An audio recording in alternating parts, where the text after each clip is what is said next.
Welcome back to Movie Guys Improvise, the MGI podcast. You are listening to the voices of Chill with the Realms, Jurassic, Mark, and Osheem, the one and only. Last week's episode was a summer blockbuster from this year, Jurassic World Dominion. If you haven't seen our review of it yet, first you gotta check out the Jurassic World series. I would recommend seeing the whole series. Don't know if I recommend that movie, but do recommend the series. And Jurassic World Dominion. Watch that before watching our review. Today's episode is an older movie that's available on Netflix, starring Sandra Bullock, and this is titled Premonition. Realms, this was your choice. Definitely an interesting choice. So I'm also interested to know how you came across this movie and why you chose it for today. Actually, we came across it because we were on Netflix one day, and Netflix was pretty much pushing out the movie. They were saying, "Oh, hurry up and watch Premonition. It's going to be off of Netflix in 2 or 3 days or something like that." And lo and behold, it's still on there now. But yeah, we took a chance on it, and it was pretty interesting. Yeah, stuff does come and go on Netflix. I think one of the most popular shows on Netflix is Breaking Bad, which has been on Netflix for forever, but I heard it's going to leave in 2025. So yeah, Premonition was still there. I know firsthand, yeah, sometimes they're not playing around. They took off How I Met Your Mother. Took off The Office. They took off The West Wing. They took off all these. They took off Friends, which I know pissed a lot of people off. Personally, I didn't care because I think all of the Friends are horrible people, but I digress. Oh my God. Okay. We're cooking with fire today, dude. Let's go. Okay. Let's be the caveman and cook with fire. So, Realms. So this technically wasn't a blind watch for you, right? Because you said you came across it one day as a blind watch with you and your girlfriend, and at that time it was interesting, and that's why you recommended it, because of the impression that it left on you guys. Yeah. Okay. This was my second time watching it now. Got it. Okay. This was a first time for me. What about you, JM? Yeah, first time for me too. I had never even heard of this movie before you recommended it. Same. I don't even know what premonition means. It popped up. I was like, did Sandra Bullock do a new movie? I never saw it either. Yeah, this is pretty old. This is 2007. So it's like, what, 15-year-old movie. I do really, really like Sandra Bullock, though. Speed was one of like the first movies I remember watching as a kid in my childhood, and I think that's a really good movie. A few years ago, she came out with a movie that was a Netflix exclusive. And a movie like that, I don't think will ever leave Netflix. It's called Bird Box. I don't know if you gentlemen have seen that movie. Yep. You have? I've heard of it. I haven't seen it. That's the one where she's blindfolded, right? Yes. Yeah, that went viral. It was memed up and everything. And myself and Al Rogers, the retired co-host, that we actually reviewed that as well way back in the day. I don't remember what I gave it. I think I gave it a 8 out of 10, but a lot of people don't like that movie. So I feel like for other people to hear a score like that, they'd be like way too high because Bird Box sucked, according to them. I don't think Bird Box sucked, but it definitely had plot holes. I mean, this podcast episode is not about Bird Box. Let's get into Premonition. So when I was watching this and I was seeing like how this is as a supernatural thriller, I gotta say what this was reminding me of things that we have collectively watched and reviewed together was actually an anime. You guys remember Re:Zero? Yes. So, yeah. This was reminding me of Re:Zero, which as far as timeline goes, Re:Zero is an anime that came out after this as a movie. But since I saw Re:Zero first, I thought of Re:Zero when I was watching Premonition. Well, and we saw Triangle, which was yet another Realms pick. So this is like the third Realms pick that involves a time loop. How many monster movies have I picked? So we all like things we like. I'm just noticing Realms. You really enjoy yourself a good time loop movie, man. A little bit. There's another series I'm gonna throw out there that I thought of when watching this movie too. Okay. Yeah, do tell. I'll tell you when I get to the part that reminded me to it. Okay, Okay, all right, okay. cool. Suspense. So this, yeah, Suspense. This is a supernatural thriller film. There was one scene where I thought it was going to be like horror-ish, and that was the funeral scene where Linda is going to go check up on her older daughter. I don't know if that's Megan or Bridget. I'm gonna guess Megan is the older daughter, and she's swinging on the swing in the backyard, which, by the way, if you guys remember the very beginning of the movie when Jim and Linda are buying the movie, I mean, buying the movie, buying the house or bought the Mm. house already, Mm. he mentioned how the previous owners installed brand new swings in the back of the house. That was Mm. just an interesting detail. And then in the funeral scene, the daughter is swinging on that swing. So I don't know if that means anything, if it's supposed to mean something for the movie, but she's swinging on the swing and the camera cuts to her face, which is all scarred up at that time. And only Linda can see her face that way, which means that it hasn't happened yet, but somehow she's getting a visual of the future that this is going to happen to her daughter because she starts to seem crazy because she's saying to the other daughter, Bridget, like, what happened to your face? What happened to your sister's face or something? And everybody else also is like, why is she saying that her face is all bloodied up? Because it's not happening. So Well, no, about that. Actually, like the scars are there. They can see it. I think in that scene, the younger daughter was like, no, she's pretty, because the night that the scars actually happened, that's what she says. But for her, it doesn't happen until after that scene. So she didn't know where the fuck the scars came from. But like for the daughters, she had already seen the scars before. So they, to her, or to them, she looked crazy a little bit right there. But another thing about that I wanted to bring up, me and my girl noticed, they showed her with the scars on the swing, right? And this happens after, or this happens before he died. Like she got the scars before he died. Mm. And then if you look back on the beginning of the movie, like the officer shows up and he's telling her, your husband, has passed away. She tells the kids about it. She doesn't have the scars then, but like she had the scars before he died. So that was a plot hole right there. yeah, She might have gotten some surgery in the interim because I think the premise of the movie is Linda is living this week out of order, this incredibly traumatic week. But maybe she'll have Saturday follow Wednesday, and then it'll move on to Monday or something like that. But yeah, I guess I didn't notice that facial detail. I didn't catch that until the second watch. Power of rewatches. Wednesday, as far, yeah, you're right, JM, that like she's basically living this week out of order, and Wednesday's the most important day to her, I think, because that's the day that she dies. And that's why at some point she says to him the night before, if tomorrow morning is Wednesday morning, wake me up before you leave. And I think he does that. I'm not sure. I don't know if that actually happens, but or maybe the next morning isn't Wednesday morning and that doesn't happen. Something of that sort. But another movie that reminded me that was reminding me of this experience was actually Deja Vu, because have you guys seen Deja Vu with Denzel Washington? No.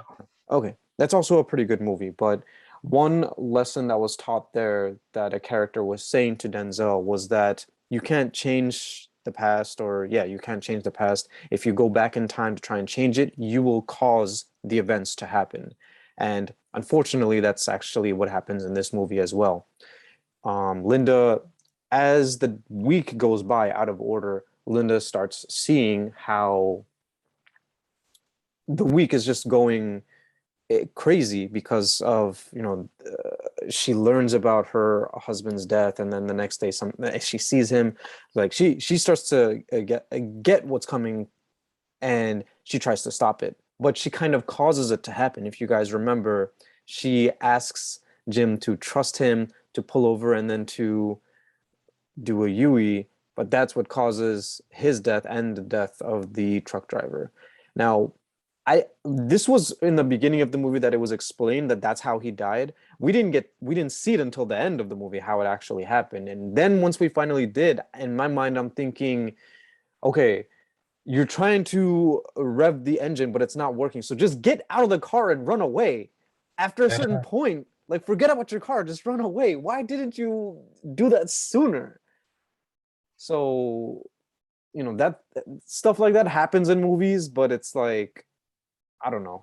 That's what was going through my mind at that particular point. Like, you've tried revving the engine in ignition how many times already? It's not happening. So just get out of the car and run away. Stuff like that happens in real life too, though. So when I got into my first and God willing only car accident as an adult, someone bashed the back of my car.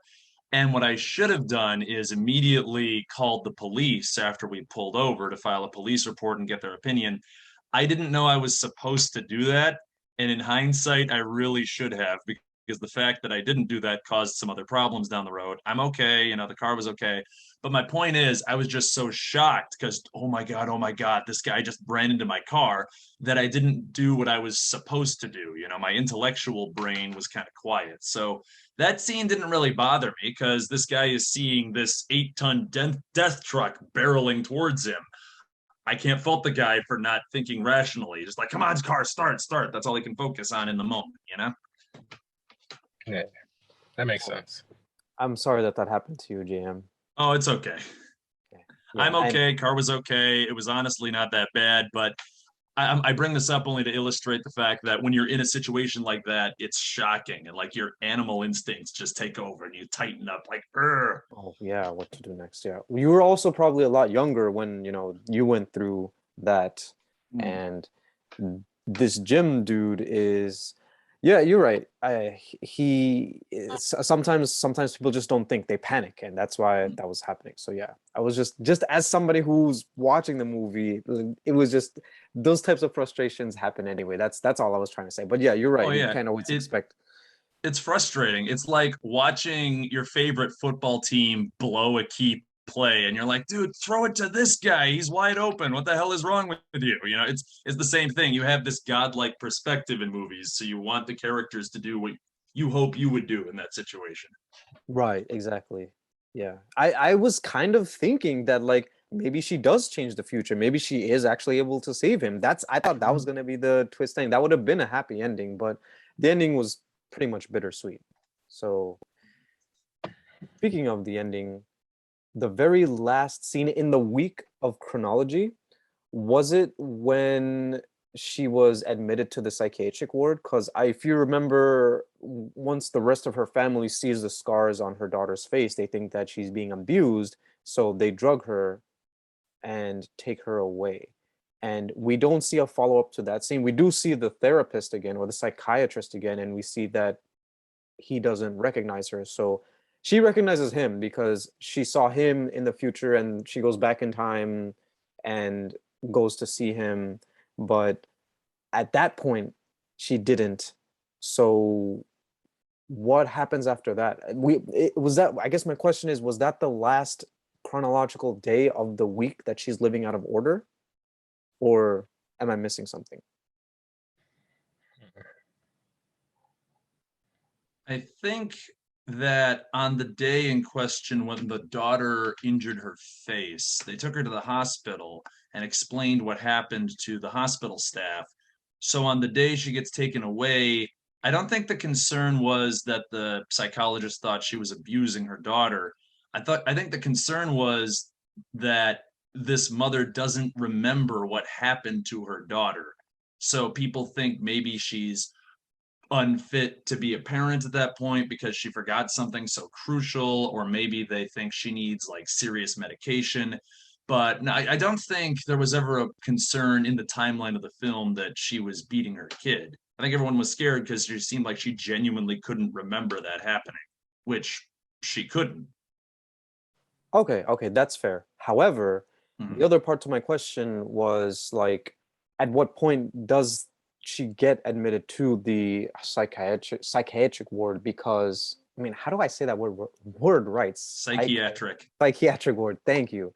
Because at the end of that scene, she goes to bed, like they drug her, she goes to sleep, but then she wakes up in her house again. We don't see her waking up or being in like a mental institution or anything like that at any point in the movie, do we? The only time that she is talking to the psychiatrist is when she goes to visit him when he doesn't know her. So that's why I was asking, when she goes to the psychiatric ward, is that the last chronological part to the week that's out of order?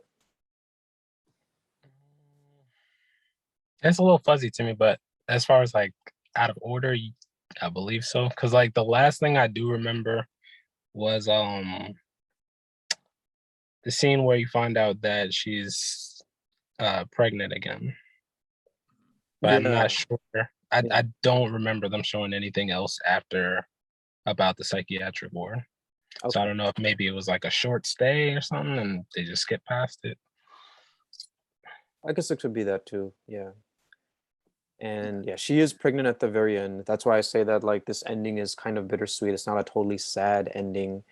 As far as like the premise of the whole movie goes, as I'm watching, I think the simplest twist would be that, you know, she does actually have mental issues, and that's why she's watching the events of her life of a week unfold out of order. That would have been a very easy way to explain it, but I'm glad that that's not what it was. I'm glad that there was like some like actual twist to it, some thriller twist to what's going on. Realms. So the theory in mind that goes with, you know, one of the other shows that I was watching, Manifest. It's I think it's also on Netflix as well. It's a show where these group of passengers, they get on a plane, they're on vacation, like they're heading back from vacation back home, and they go through like this crazy turbulence on the plane, and they're not sure what the fuck is happening. They're thinking like the plane's gonna crash the ship, but the pilot gets control back. They land the plane, but when they land, like there's a whole bunch of people, you know, a whole bunch of police in the airport, like greeting them, and they're like telling them that the plane had been gone for 5 years. Like for them, it was just like nothing had no time passed at all. But like for everybody else that they know, they've been gone for 5 years. People thought they were dead. And one of the explanations behind it was black lightning, which it kind of seemed like there was some black lightning in the scene where they had the argument, and then they ended up going outside. It was raining, and then there was like a flash of lightning that hit that crow that she landed on. That looked very similar to like the visuals of the black lightning in Manifest, which also in Manifest tied that with the Bermuda Triangle, which ties that in too. Oh man, I have seen Manifest, and I remember the black lightning that they talk about as a theory of, you know, why this happened to them, why they disappeared and came back for 5 years, like the Thanos snap. And yeah, when we first saw the dead crow that she landed on when she was like tending to the laundry outside, I couldn't even tell what that was. And even when she threw it away and there were flies all around it, I still couldn't tell what that was until like we got that scene where she's arguing with him outside and then the lightning strikes and it kills the crow. That's when I'm like, oh, that's what that was. That's how that happened. Wow. Okay. So yeah, it's an interesting theory. Yeah. And it also made me wonder, like, why is this happening to just her? Like, she's in the center of this all. And there's also like she talks to her friend at some point, played by Nia Long, Annie, and I think Annie's telling her about a date that she had and also trying to comfort her because of what had happened. There was another scene with Annie where they're talking about how her husband wanted to cheat on her, didn't, but at that point she hadn't like figured out all the clues. At that point she had known in this wacky week that her husband died, and then later after that she finds out that he was going to cheat on her. And I think that's why she's emotionless in that, because like this person. She even asks her mother later that if I caused him to die and didn't do anything, is that the same as killing him? Something along those lines, right? But I just wonder why this is happening to just her. I mean, the Black Lightning is a good theory, but there are scenes where she goes to a priest and kind of confides in him and like what's going on, like what's happening to her. And I don't really understand, or I don't really remember much of what the priest was saying to her. So I don't know if this was supposed to be something biblical or something scientific as to why this is happening specifically to her, or something supernatural. Maybe it is actually supernatural. I think that would be the best explanation for this. I think it's supposed to be supernatural because in that conversation with the priest, he kind of implies that spiritually she's a bit of a vacuum. She's lost faith in something, whether it's her marriage or her family, and so these otherworldly things are filling that void, and now she's getting premonitions. Like he talks about other people who've had premonitions in history. I think that's what the film is at least implying without making it explicit. I'd be very surprised if this was supposed to be a scientific phenomenon. I think this is supposed to be a spiritual or fantastical force at play here. I think you're right, JM. And one other thing, I guess, that I just wanted to touch upon as far as this movie goes was that I liked it. I thought this was a pretty good movie, but the reviews for it were pretty bad. I looked at reviews and everything after I had watched it. I'm like, whoa, these reviews are really bad. The reviewers, like on Wikipedia, they were comparing it to other thrillers like Memento and The Sixth Sense. And yeah, maybe this is not like on that level, but that doesn't mean it's a bad movie. Like I don't even think it's like ripping those movies off. And I don't think those movies are also like top notch that you have to compare this to that and say that this is horrible. I don't know. I'm only saying this because like I've pretty much wrapped up my thoughts on this, and like I feel like I'm ready to go into ratings. Like, gentlemen, are there any other things that you wanted to touch on or touch base on before we go into ratings? There was another spot that seemed like a plot hole to me. It's a small thing. The officer that came over and gave her the news, she saw him like in a different part of the movie, like I guess before her husband passed away. She's about to get in a traffic accident, right? Yeah. I think it was like the day after, or the day after she met him, but like probably like a week before he actually met her or something like that. Yeah. But like he saw her and then he didn't recognize her when he came to give her the news. Yeah. So that was kind of weird to me. Well, I was almost kind of like, well, go ahead. No, I was gonna say, like, she recognizes him because she had already started living her week out of order. She recognizes him because he's the one who came to tell her that her husband died, but he doesn't recognize her because the accident hadn't happened yet. And right. But like when it did happen, yeah, he didn't recognize right. Yeah. So it kind of had me like, is he part of the shit? Is he behind the shit? Like, oh wow! Like, does he have like some mystical power or some shit? Like, but I mean, it doesn't really seem like it, but it had me kind of suspicious of him because of that. Yeah, that was weird as well. Now that I think about it, okay. There was another movie. It was a short film, and Joey Badass was in it. It's on Netflix. Like I think it's maybe 30 minutes, a 30-minute movie or something like that. And he had an issue with a police officer, and he was doing that back in time, like repeating the same day over and over and trying to figure out how to get through this day. And then in the end, you find out that the police officer that was fucking with him actually was really fucking with him, like on some mystical shit, like he was controlling this shit. So that's why I was thinking, is the police officer part of it? Because like he's acting like he never seen her before, but he did. But I don't know. I might have to go back and rewatch this movie. I will rewatch this movie actually at some point. Okay. I think the only point I'd make before we get into ratings is I'll admit I did keep thinking back to Memento and like Groundhog Day and other similar movies while I was watching this one.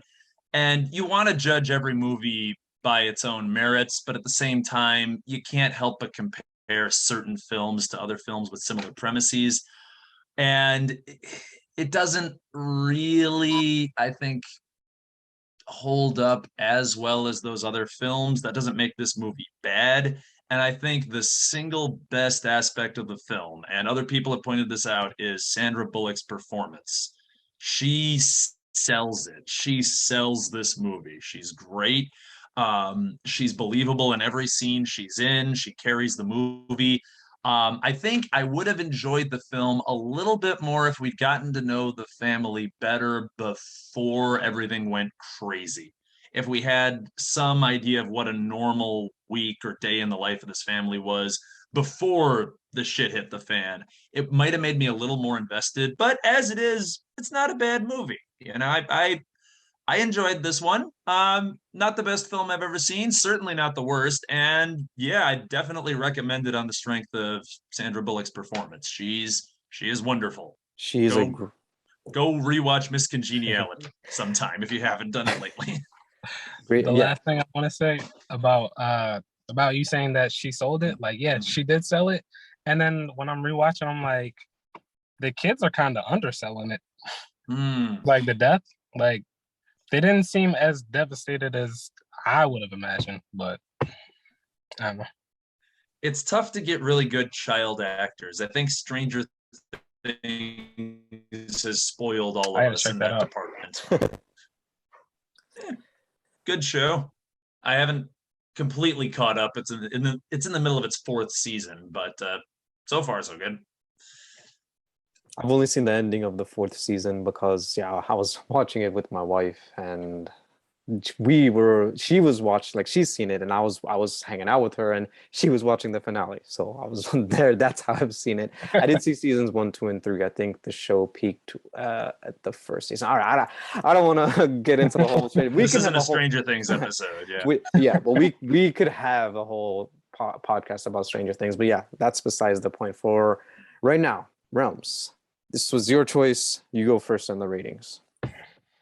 As far as rating, I want to say it was about a average movie. I say 7, but like as far as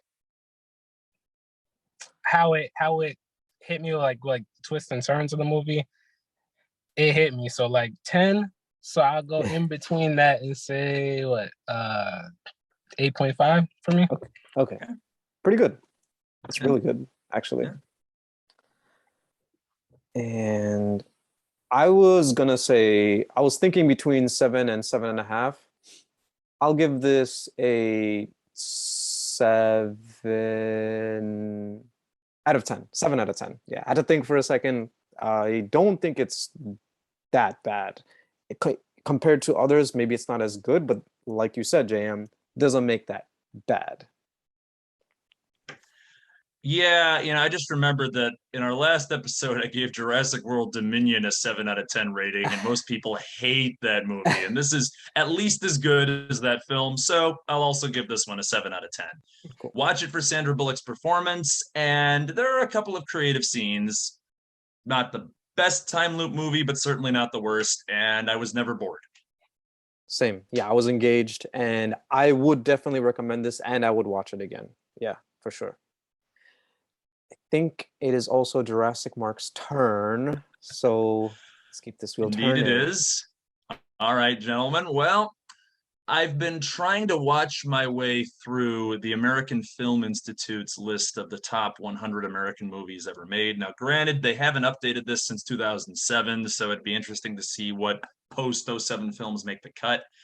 But I'm going to nominate a movie that shows up on a lot of best films of all time lists that I've never personally seen, and that's The Shawshank Redemption.